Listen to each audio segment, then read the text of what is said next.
fully understood what it said, and he fully understood how the people in Hawaii, the judges, couldn't read and write, and were just trying to run a bullshit scam against the Supreme Court. And the Hawaiian judges didn't know that they were prepared, waiting for them to walk into a trap, and they got thrown out of the Supreme Court with a real bad embarrassment. And this was all published in the newspapers. That was back 26th of February 2009. So then, to use any flag, if you establish it yourself in quantum language, it has standing. Right. We have a lot of people that have, here in Australia, have copyrighted the flag of Australia already. They actually went down and they sat down, and I checked their declaration, their claim for the flag, its dimensions, and in every single detail. That the sentence structure was correct, and they filed a claim for it. Because of the understanding, if the flag isn't sort of recognised, it's a pirate flag. Well, you have different shapes. You have a 3x4 flag, you have a 5x7 flag, you have a 1x2 flag. The 3x4 flag is your boat flag. The 3x5 flag is your military base flags. A 1x2 flag is a constitutional flag. And then you have different colors. You can change the color of the blue field. You can change the different shades of red. And you won't even know you're in a different flag. There's another thing, so as I get this off here, I'll show you some stuff about flags. Before you wipe the bottom line, you have the word flags as a dangling participle verb. Correct. What is the infinitive of the verb flag or flags? I don't understand your question. Well, if that's a verb, then what is it in its pure state as an infinitive? It should be using a prepositional phrase, by the flags. Well, if it's by the flags, then that would be a noun, wouldn't it? It would be a fact, correct. Well, you said it's a dangling participle verb. What would make it a verb? To is an adverb. An adverb Always goes modifies. Before. Modification is a change. A change is a motion. A motion is an action. An action is a verb.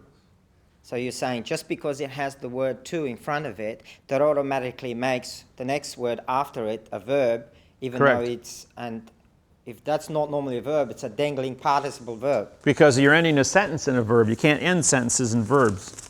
Right. So and what you'll meaning have, does that have in a sentence now? What? What meaning does that have? What's the real Nothing. meaning? That's just it. The Queen is saying, we don't recognize the flags of Australia. We don't recognize anything. We never had a contract to recognize. We don't have lodial title to Australia. We killed the Aborigines and we stole their land. We built our buildings and our roads on top of it, and we haven't paid docking fees to put the road on in Australia. They owe the Aborigines 173 years of back rent to dock their vessels on the land. That's about a $40 trillion paycheck for the Aborigines. You think this was knowingly done? Yes, it was. I can prove it. We did the same thing in Hawaii and the same thing in New Zealand. See, the unique thing about Australia, New Zealand, Hawaii, the Philippines, all these small places where Cook showed up and then the English showed up afterwards. The English, it might have been an English ship, but it was controlled by the post office. This is all about the post office, folks, from 1800 all around the world, all these sailing trips that took place. And these declarations that showed up, it was always the post office. What's the first thing that happens? One, the ship shows, the post office shows, the ship shows up, and it's always a military vessel. All military captains on a vessel are masons and postmasters. And they take their orders from the Masonic order in Bern, Switzerland, and the Vatican, and the Central Masonic Lodge in London. I don't care what government you're working with, it's all controlled by the Central Post Office. Then as a Mason, they use the philosophies to control people, and they initiate the kings and the queens of those jurisdictions that they go into. They tell them they will give them anything they want and teach them all these philosophies to manage people and be successful. But when they join the Masons, they have to give up and surrender their king and queen titles and do what the Masons tell them. The Masons will then compensate them and give them the royalty and all of the fluff that makes them look all powerful. Because the other people that control the banks, which is the money, control the shipping, the commerce, the import, the export, that do the engineers, that bring in educated people that have engineering technology. You put all these things together, every one of them are Masons. That's where the secret society issue comes in. They all work together to honor the head Mason, who is the king or the queen, but that's the puppet. He gets all the flack. He gets all the honor. It comes with the flack. While the postmaster, who is the postmaster general, runs everything, which is the port authorities, the money, and the transportation. Everybody wants to move. Everybody wants a freedom of movement. Nobody wants to sit in one place. You get bored. Boredom is a real bad pill to swallow. So the postmaster is going to make travel, build nice roads, and get the population, establish voting, and then put all these toys out there that you're going to vote on because you like your freedoms. You like your running water and your shower and your 200-channel TV and all these things at the expense of the people who own the land. But then the people who own the land, if they were stubborn enough to fight them, they all died of some natural cause, prematurely. And then the rest of the people that can't fight the technology. You watched the news last night, the Falkland Islands. They just discovered they have 60 billion barrels of oil off the Falkland Islands that the British are going to drill. The Argentine government is up in uproar because they claim that the Falkland Islands belongs to them, but they don't have the technology or the money to go to a war, another war, with Britain. Because Britain's got nukes and they got missiles and they got enough toys to do a lot of damage to Argentina. You mean they need a plenipotentiary judge to give them a hand? I could go down there, yes, and with a contract, I could say, this is illegal, boys and girls. Show us your contract. You're trespassing. This is an international violation. But England's a small island, and they need, England's pulling this, we got squatters' rights because we got bigger guns and bigger clubs. That don't make it right. But that's always been the case. That's what they did here in Australia. That's what they did in New Zealand. Okay, back to syntax. On the word to, you've got 1.9. Does that mean it's a future tense of word? The adverb? It's not only it's an adverb, it's a future tense word, which makes the flag to be a future tense verb. So they're not only dishonoring the fact that it's a fact, they're taking the fact and they're changing it into something it isn't, and then they're moving it off into the future, so there's no now-time jurisdiction to say, we did a now-time violation. That's why all the twos come in. The United States Constitution has a Bill of Rights. The Bill of Rights says you have the right to travel, the right to write, the right to read, the right to propagate. You have all these freedoms. Why? In two, every single one of them starts with two, which means it's all in the future. We have no now-time rights. And the minute I said that, and I published that all over the place, the United States government goes ahead and they drop the World Trade Center and say, all your rights are gone, folks. You got to go through security, and everything is corporate. You want to walk into this building, you don't own it. You're going to be a trespassing individual. You need a passport. Russell and I went to Europe. Russell mailed himself. He put a postage stamp and a flag on his chest and he mailed himself to Europe. Went down to the post office, sent his body registered mail, put a registered mail sticker on him, signed his name across it, and he mailed himself to Paris. First time in the history, since in 100 years, that somebody transported himself, a live body, between point A and point B of a foreign government and got away with it. And the reason he got away with it, and this is really weird, as the 747 landed in Paris, all of the immigration and custom officers went on strike. So they had 6 supervisors to handle 4,000 immigrants coming through the gates.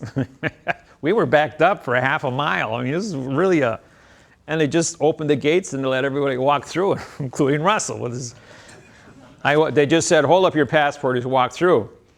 And Russell was with me, and the guy goes, wait a minute, where's his passport? I says, he's a postmaster and he's mailed himself to Paris. I'm a postmaster, and I'm in charge of my cargo, and I've signed my name across his registered mail sticker. All right, you can go. How did he get And through? that got back to the United States Postal Service and the State Department that Russell had mailed himself. Every judge in America was notified about this. It was quite the route. How did he get through from America to get on the plane? Oh, then when we came back, we went down to the Vatican. We established our keymaster's position with the Vatican. Well, the head of the Charles de Gaulle Airport in Paris is the great-great-grandson of Joan of Arc, who was a keymaster with the Vatican. What are the odds of that? So we're there, and we got to run a DC-10, 300-passenger, and we're all getting ready to take off. And here's Russell with a ticket, and he's mailing himself back to the United States.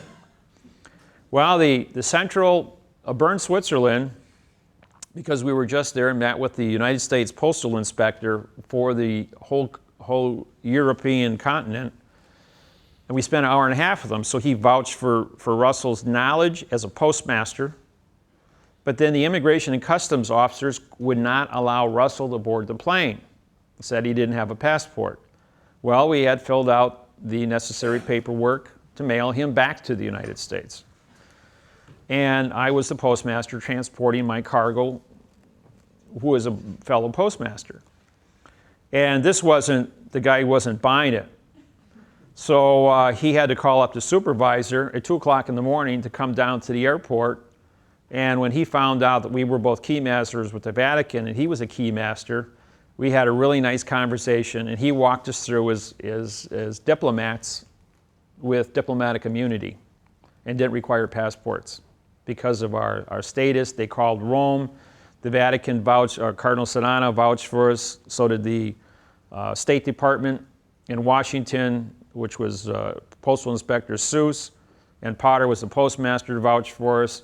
So we had enough muscle from 4 different governments vouch for Russell and I that we got on the plane and flew back to Philadelphia.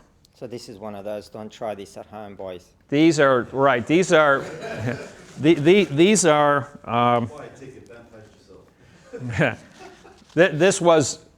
this was something that got through the cracks. Everything that Russell and I have done for 10 years has been the first time it's ever been done in history because it was done through syntax. And so they slammed the door on anybody else ever trying to do anything that we were doing, from getting a postmaster general position to being mustermaster at the Pentagon to keymaster with the Vatican to postmaster of the Interpol, Bern, Switzerland, the Universal Postal Union in Quantum, where they were in fiction. I mean, we captured Zurich, the World Court, Interpol, the Vatican, Washington, D.C., the Pentagon.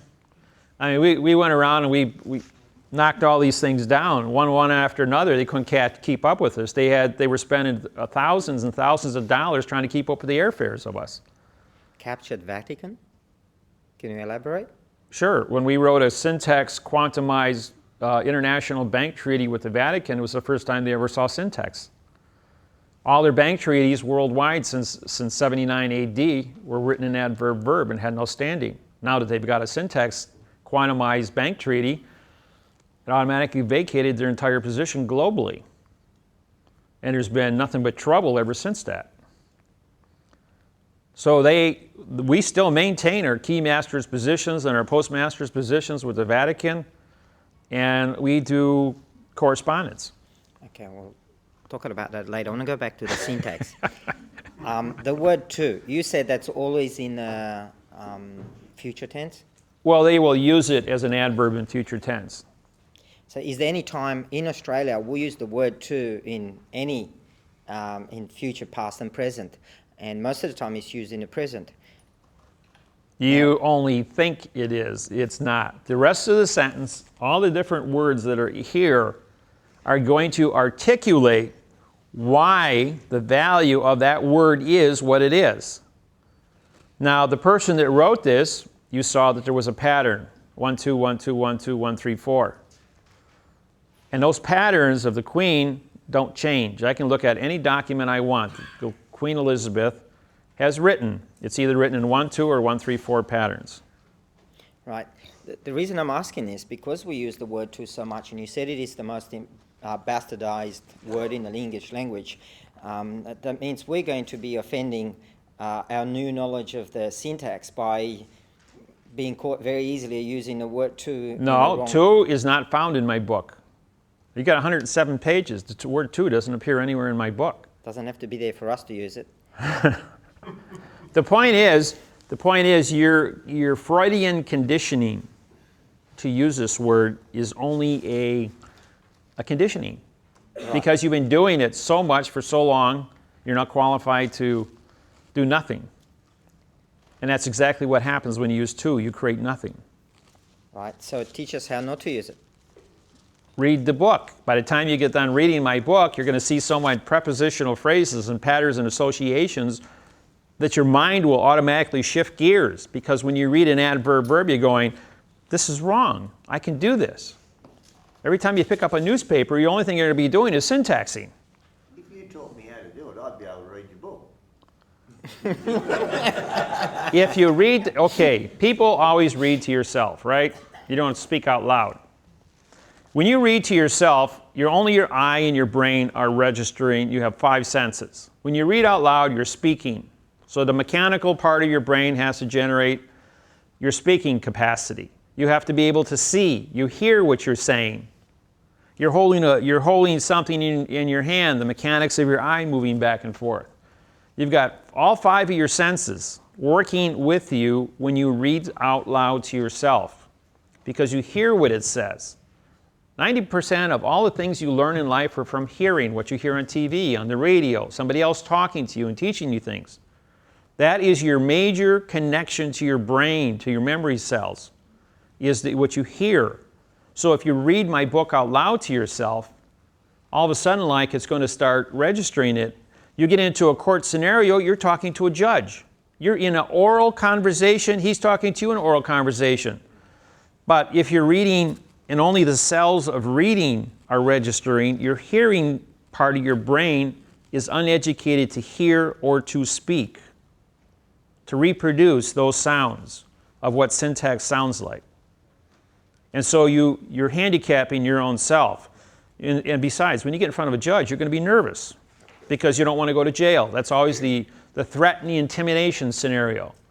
But if you read and you read out loud to yourself, you've got all these different senses working together. So if one gets nervous, you've got your other backups which are going to kick in and protect you. And it will calm you down. You'll be able to carry on a conversation intelligent. Not intelligently. Because you always want to put that ly, which makes all words that end in ly, are adverbs. Even the word family, only. Those are 2 words that are used all the time, but they end in ly. It's the ly words that kill you. And usually ly words, when you end a sentence, you're talking and you're ending that sentence with a ly word adverb. And so therefore, you've got a dangling participle. It should be a verb, but you've got a dangling participle adverb. Can you start a sentence with a pronoun? No. Only with a preposition. A pronoun says nothing. Just like, what is your name? But we start. That's a large part of pronoun. our I'm calling you. sentences. Pronouns and adjectives. You're trying to grab that fuzzy little world of adverb-verb fiction. You're brainwashed. That's why you're trying to make an argument against syntax because you're trying to use nothings. An adverb is a modifier, an adjective is a coloring modifier, a pronoun is a nothing. It means no, no, no. You don't have a contract for a pronoun. How can you make communications if you don't have a contract? So what happens if you start the sentence with a pronoun like you and I and us and we? They're not always pronouns. I saw. I can be, in this case, I saw, it's adverb verb. Or I am. I is an adverb making am a verb. Or I can be the pronoun and am is the adverb because it connects to it in front. Both of them are wrong. So what you're saying is that if you use a pronoun or personal pronoun at the beginning, then it changes to an adverb if it's followed by a verb. No. In other words, if you're saying pen is a pronoun, is an adverb. Is pen would be an adverb verb. Both ways is wrong. You don't have a fact. You don't have a sentence. You don't have a prepositional phrase. You don't have a verb of thinking. If you got a verb thinking, where's the fact that you're going to be thinking about?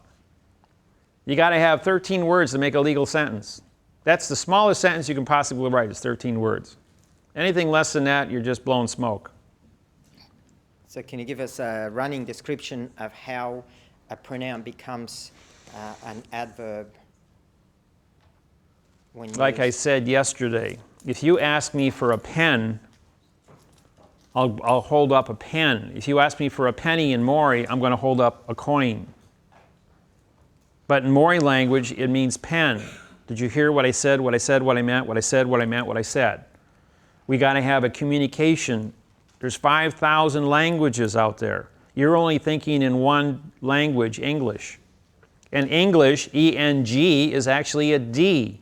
In 1750, the English changed the D to a G because it was endless, end of contracts. Somebody finally figured that out. So they changed it to a G so people wouldn't look for the word end, which means no. England was the end of the world, of Europe. You fell off it. Well, ever since Columbus in 1500 or 1492, they know that there was something else out there, and then people started exploring the world. All of the rules that you're talking about with syntax now and how words change and adjectives, are they all in the book, like from someone that's a beginner? Like Styles, Cat in the Hat? it's in the styles manuals of all 250 countries. But where do we learn that if someone's just beginning to try and grasp an understanding of that, is your book? My book explains it all, yes. My book explains it over and over and over again, to the point it becomes doublespeak. You can get on my internet site and look at it too. Yeah, I had a look at the internet site, couldn't read it. That's only because you haven't come to the seminar and been exposed to all the things, the conversation. Fair enough. So.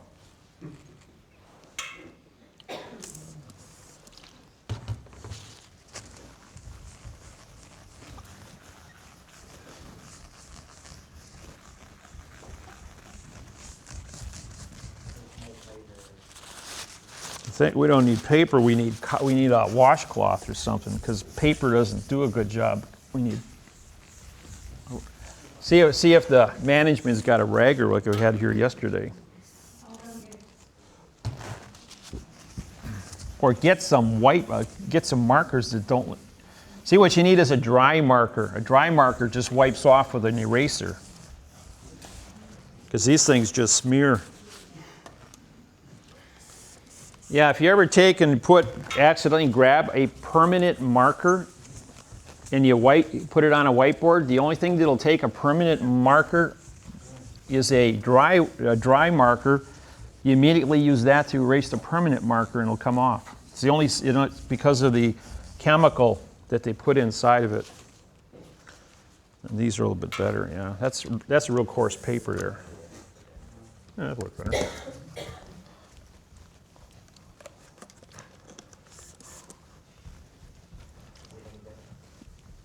Yeah, this stuff here works better because they're softer. That's a real coarse paper. There. All right, now this here is a personal injury lawyer's writing. Let me get my glasses.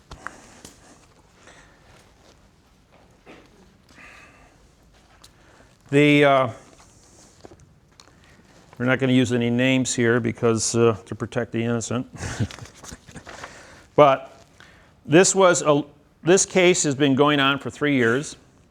The lawyer in this case is becoming frustrated because he can't get the insurance company to settle with him.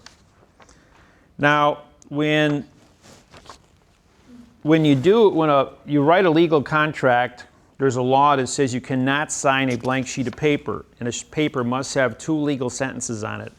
As you can see, there's only part of a sentence that was brought over from the backside of this one. So this is not a legal sentence, nor is the autographs legal because they're both initials. You have to actually autograph something, not simulate it.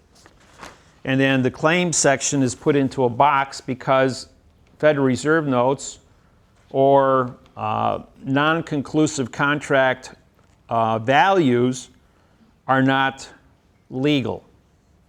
So therefore they box it, and anything in a box is an enclosed area and can't be considered. So therefore all of your IRS claims that they send you here in Australia are the same as in the United States, are all boxed, written in adverb, verb, double-spaced, and italicized. So they're using 4 conditions of fraud to remove it and create the illusion. We then take, how do you fight your case? How do you get a settlement from an insurance company?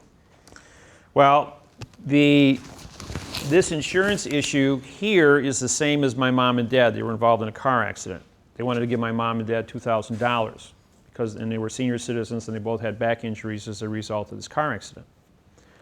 This is an injury case also. It's almost parallel to all the experience I had in my dad's case. So, and my dad was, the insurance company sends out 350 questions for interrogatories that they want him to answer, giving him all his personal history of his life going back to when he graduated from high school and he's 72 years old. And he's going, this is ridiculous, and they want this before they're going to pay me. And I'm going, don't worry about it, Dad. I'll take care of it. So I went through and it says adverb verb, says nothing, has no condition.